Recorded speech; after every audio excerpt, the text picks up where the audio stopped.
Hello and welcome. I'm Sima Katauka and you're watching the World Report on NewsX World. Let's take a look at the top headlines of this hour.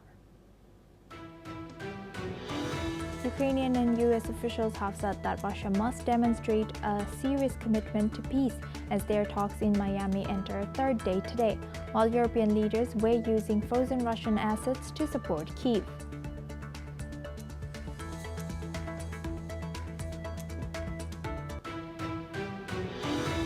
Ukraine's state railway company has said a Russian drone and missile strike hit a major rail hub in Fastiv near Kyiv, damaging a depot and multiple carriages but causing no reported casualties. The attack comes as Russia and Ukraine intensify strikes on each other's energy and infrastructure targets.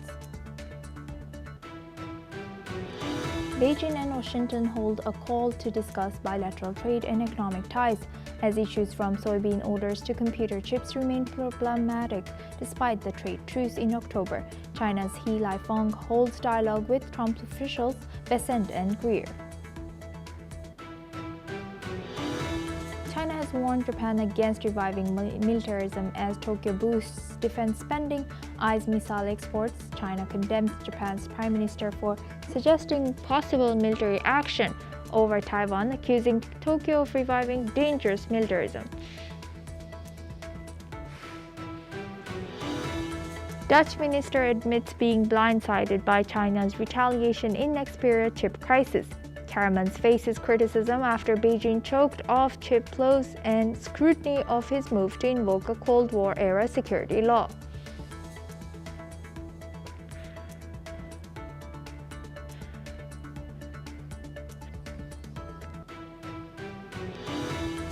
Pakistan and Afghanistan have exchanged heavy fire along their border, killing at least 5 people.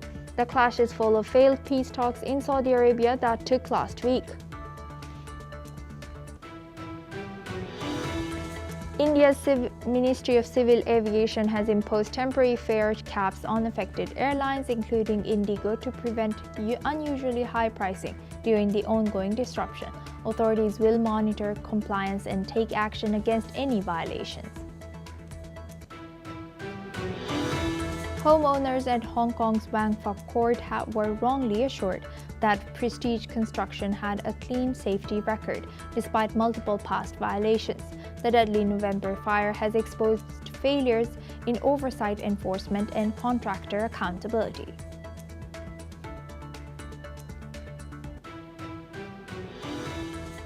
Now we start with Russia and Ukraine. The U.S. ambassador to NATO, Matthew Whitaker, has said that Russia and Ukraine are closer than ever to reaching peace deal, even as fighting intensifies on the ground. Speaking at the Doha Forum, Whitaker has said that negotiations remain tough, but stressed all sides agree the nearly 4-year-old war must end. He has acknowledged that U.S. broker talks this week failed to deliver a breakthrough, but said diplomatic efforts continue across multiple tracks, including NATO, the European Union, and direct U.S.-Ukraine discussions. Whitaker has emphasized that peace talks involve complex negotiations that require patience and coordination among allies. He has also highlighted the role of U.S. partners such as Qatar, calling it a key non-NATO ally and an important security partner.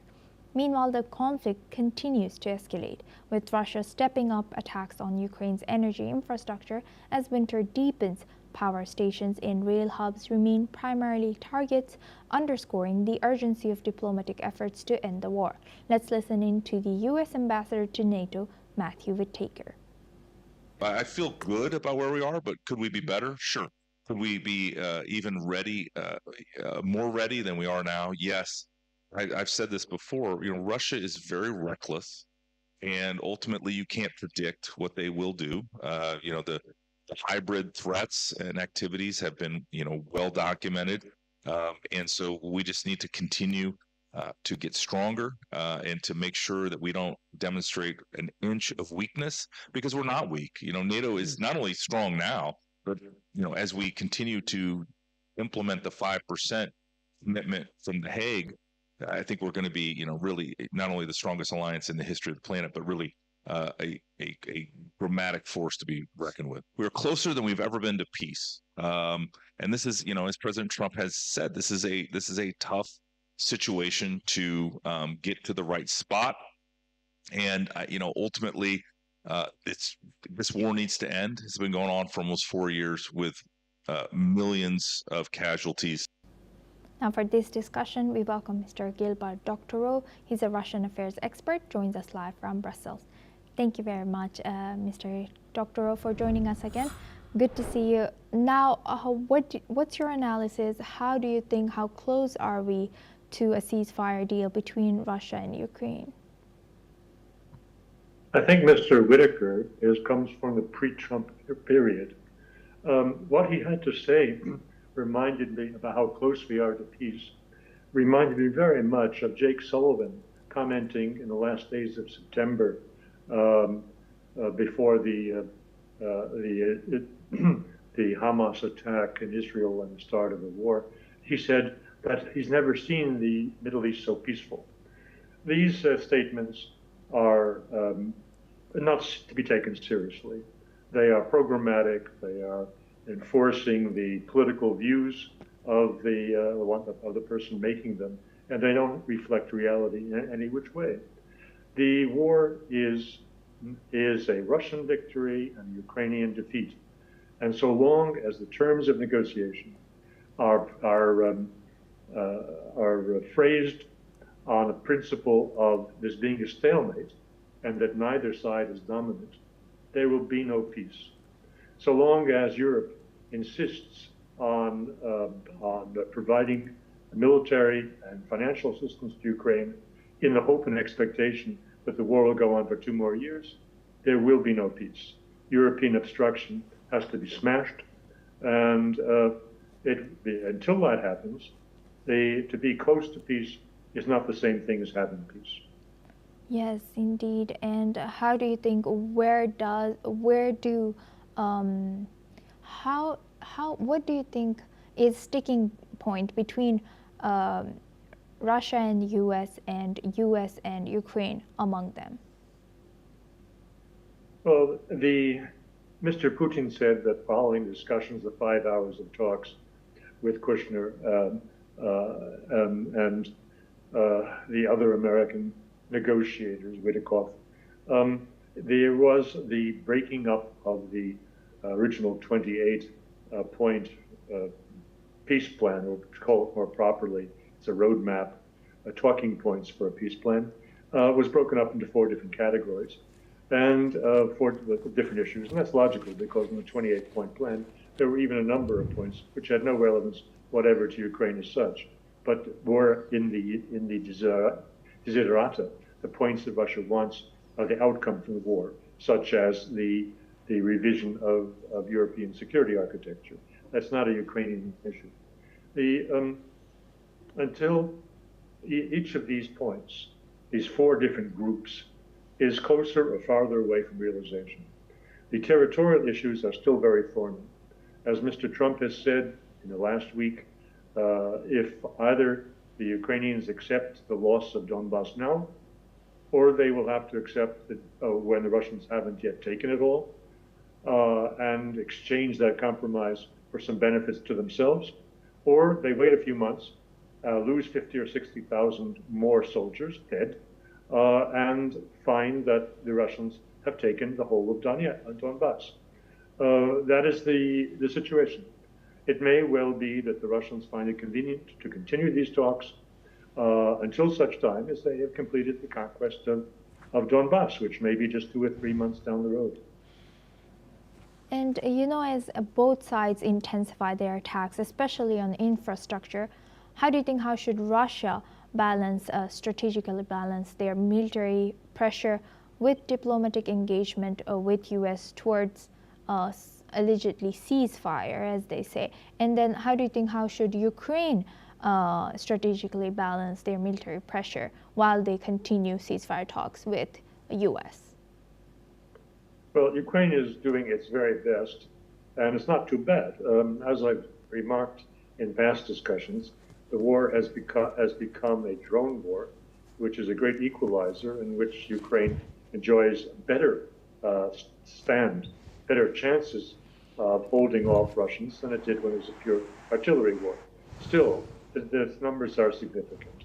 It's clear when you follow the daily reports on how many Russian drones have been sent to Ukraine and how many have been shot down and so forth, versus what the Russians are claiming is happening on their side, that so many Ukrainian drones were fired at or sent at Russian cities or the Black Sea coast. And you find that the difference is maybe a 5-to-1 advantage in numbers on the Russian side. So the Russians still, in the present state of the war, are enjoying a significantly greater ability to destroy Ukrainian infrastructure than the Ukrainians are enjoying and destroying Russian infrastructure. At the same time, the war has taken a different dimension. Let's be open about it, because it may result in a very big Russian escalation in what they're doing. What I have in mind is the attacks, now it's at least 3 different attacks on Russian Shadow Fleet tankers. We know that several days ago there were the attacks on 2 tankers that were 30 or 40 kilometers off the Turkish coast within the Turkish economic zone, causing substantial damage. And then a day ago there was the attack, the naval drone attack on a tanker that is just off the Bulgarian coast. That happened to be an empty tanker, and so there was no spillage risk. But nonetheless, the Russians have made it clear that if these attacks on their shadow fleet continue, and you can be pretty sure that this is not just a Ukrainian effort, but has Western, and let's be open about it, probably British technical and material support. If this continues, then the Russians will take Odessa and leave Ukraine without any access to the sea. So that possibility of a dramatic escalation of the war is being formed right now by these Ukrainian Western attacks on the Russian shadow fleet. Right. With that, I would like to thank Mr. Gilbert Doctorow for sharing that insight. Please stay with us as we come back to you for our next discussion as well. Now, staying on the region, EU Foreign Policy Chief Kaja Kallas has used her appearance at the Doha Forum to reaffirm that the United States remains Europe's primary ally, downplaying the tensions stirred by Washington's new national security strategy. Let's listen in. You know, U.S. is still our biggest ally, and there I read it as well, that we are still the biggest ally, and it's in the interest of the United States as well that Europe lasts, and that we are really still the ally and working together for these things. I think we haven't always seen eye to eye on different topics, but I think the overall principle is still there. We are the biggest allies and we should stick together. Her remarks come after global attention turned to the U.S. document, An America First Vision, that casts doubt on European institutions, questions long-standing alliances, and adopts a more confrontational tone towards rising powers such as China.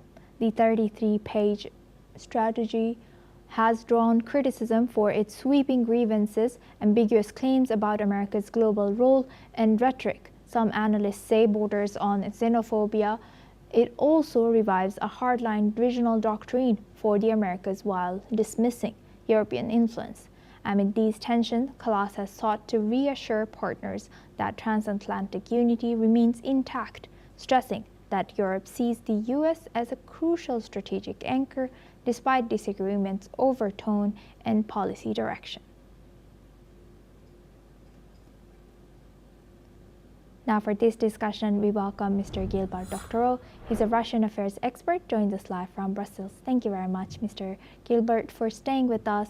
Now, looking at this, how should Europe react to this report that has come out of U.S.? Well, 23 out of 27 of the European prime ministers should resign. That's how they should react. That's not how they're going to react. Yes. The point is, There are so many people who have spoken about Mr. Trump as having Alzheimer's, as Mr. Trump as having mental deficiencies, and Mr. Trump being unable to follow any given policy or to formulate a policy and changing his mind from day to day. These people are slanderers. These people are not paying attention to the facts, and the most obvious fact is the one that you just put on the table today. That is the release of this new security strategy. The security strategy here is a direct continuation and expansion on what the American Vice President J.D. Vance delivered in his fiery speech at the Munich Security Conference in February of this year. It's exactly a continuation of the themes there. And the themes there, if I can put it into Trump-type simplification, are Russia good, Europe bad. Yes. And what the question of allies and what is the meaning of allies and what is the benefit of allies, I think Ukraine is demonstrating day by day that having a lot of allies can kill you. Ukraine is being destroyed by its allies. So that the United States and Europe are allies doesn't tell you very much. The point is that all of the European leadership, all of the European institutions here in Brussels are occupied by people who are the ideological adversaries of Mr. Trump and his traditional conservative family values. And so they have to be swept from power. Oh, so why do you think, Kaja Kallas particularly kind of downplayed in Doha? She was saying that, well, we might not see eye to eye all the time or in all the topics, but she kind of highlighted that U.S. stays as the biggest ally. She's covering the vulnerability of the people under attack by Mr. Trump's new strategic paper.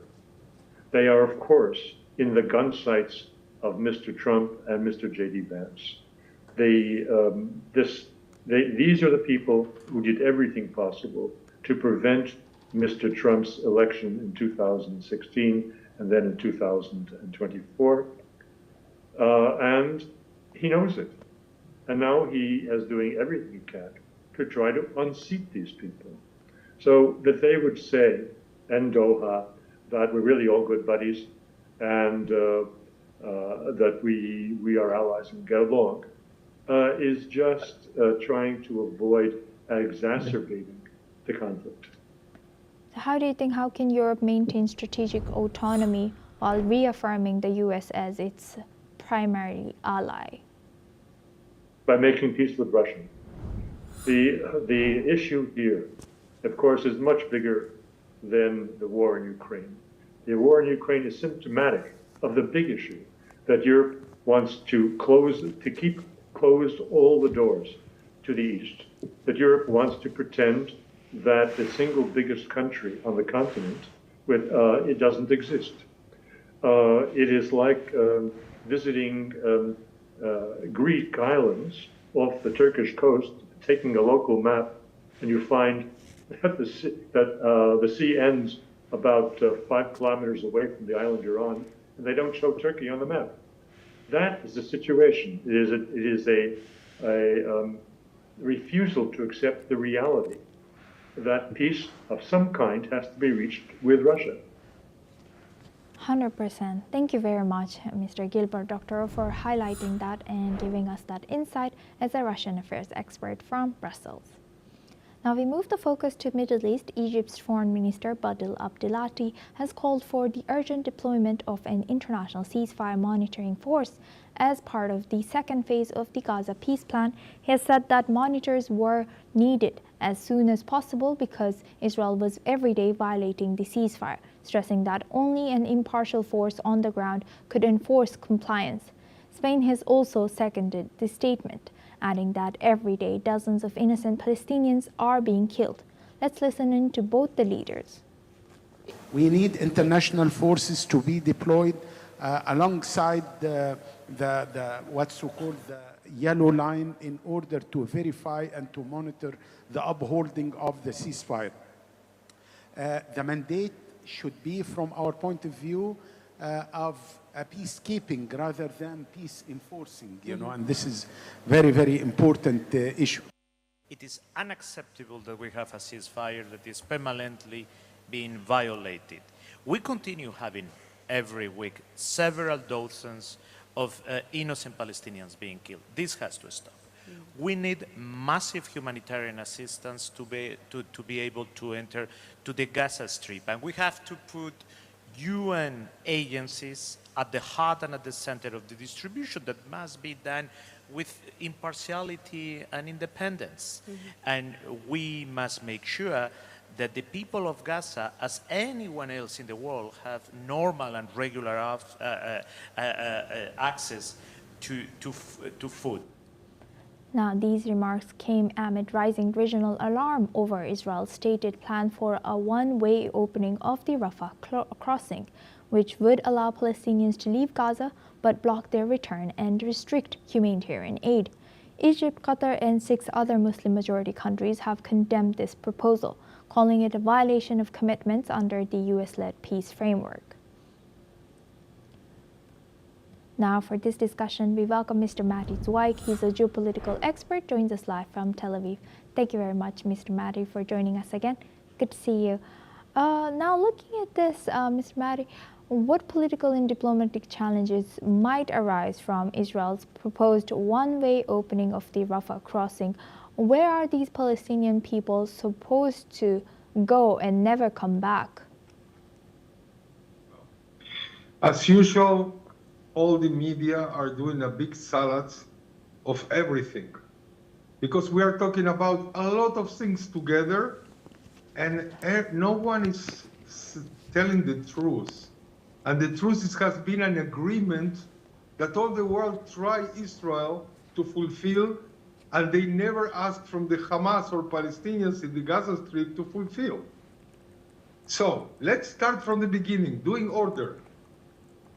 The Rafah crossing is, according to the agreement, a crossing for people and for maybe having some humanitarian aid in question of medicines and so on. But it's not for humanitarian aid. The humanitarian aid must pass, I'm talking always about the agreement, through Israel.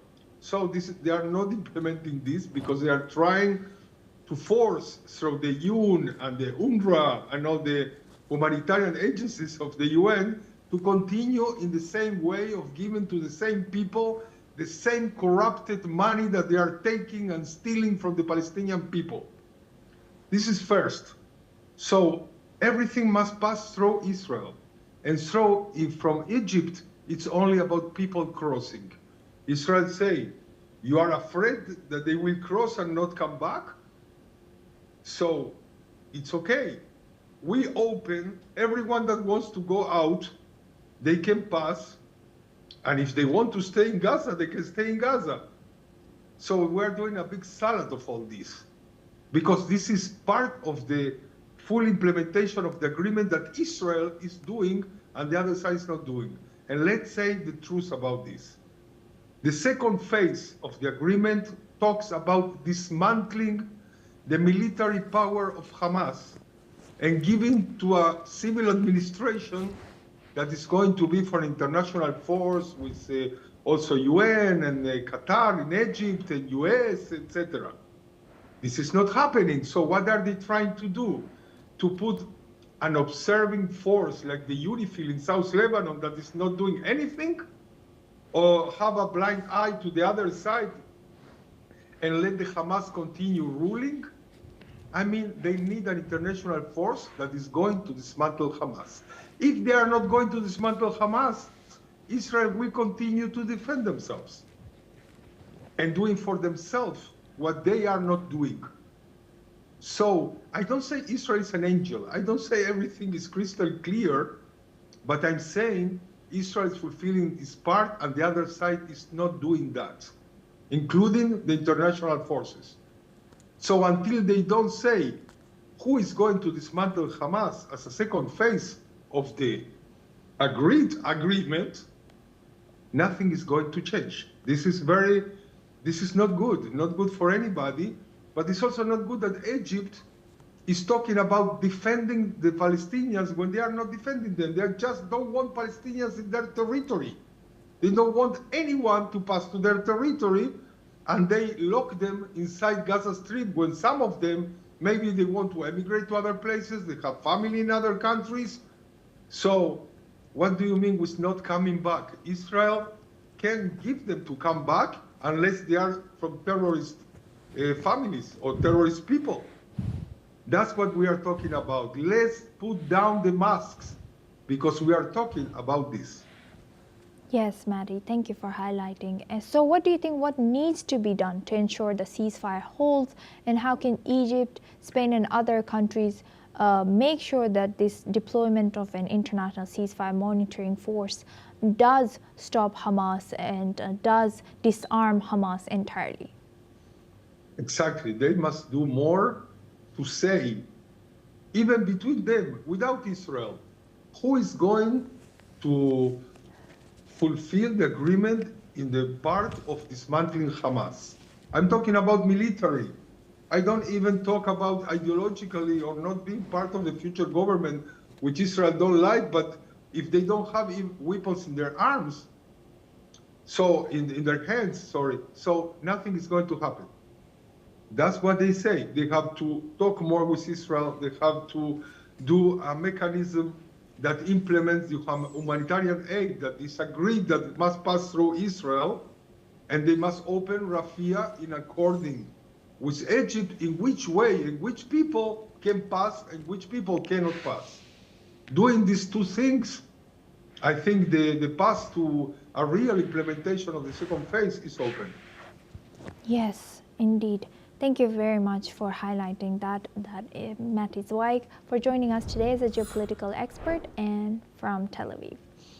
Now we move on to South Africa, where police authorities report that at least 11 people were killed after gunshots were fired at an unlicensed bar that is located in the Sulsville township of West Pretoria.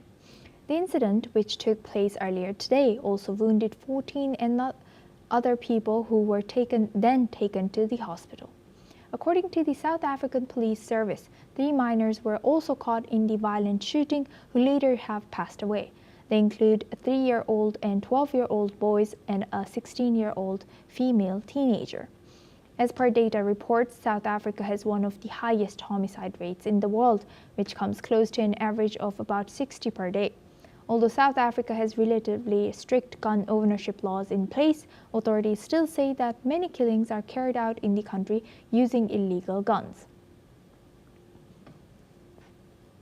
Now we move the focus to South America. Venezuelan opposition leader Maria Corina Machado has confirmed she will travel to Oslo to receive her Nobel Peace Prize despite being in hiding in her home country.